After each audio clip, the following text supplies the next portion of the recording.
This is verse number 11 from chapter 2 of Bhagavad Gita.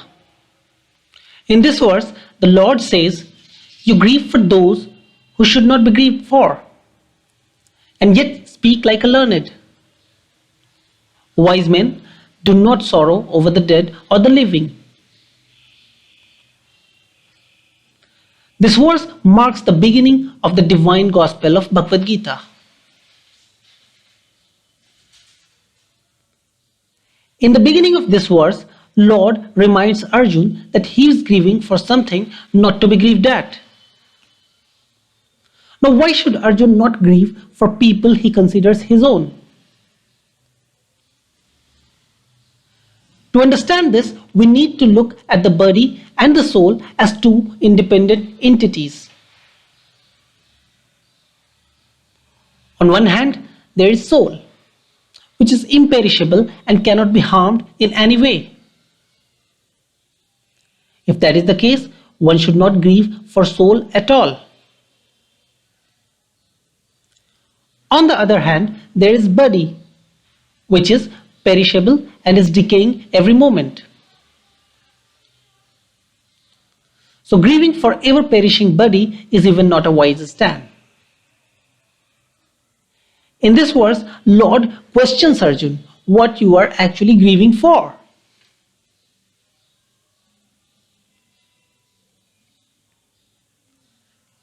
In verse number 4 to verse number 8 of this chapter, Arjun has justified his commotion and his strain through various logics and principles.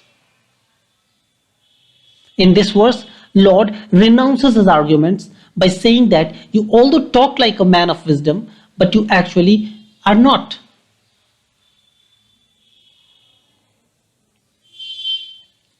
Had you been a wise man, you would not have grieved like this. Wise neither grieve for the living nor for the dead. Gatasun gatasuncha. Here gatasun stands for dead and agatasun stands for living. Nanu shochanti pandita.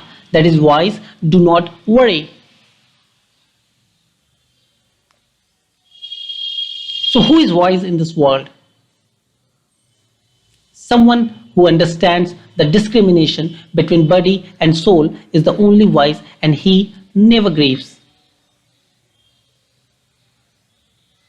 What actually makes a man grieved?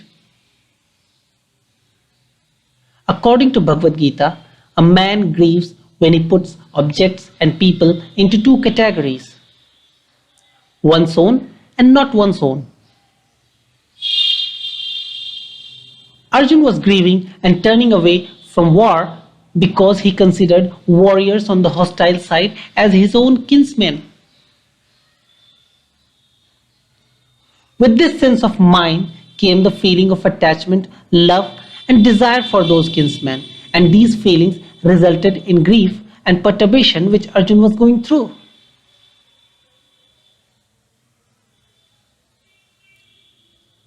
One word of caution. This verse should not be misinterpreted as someone who works for and fulfills the requirements of his dependents is not wise. It is everyone's duty to look after their dependents and satisfy their worldly needs to the best of their capability. Remember, the core of Bhagavad Gita is not turning away from one's duty under any circumstances. Even if the duty includes waging a war, as it is the case for Arjun here, it needs to be discharged.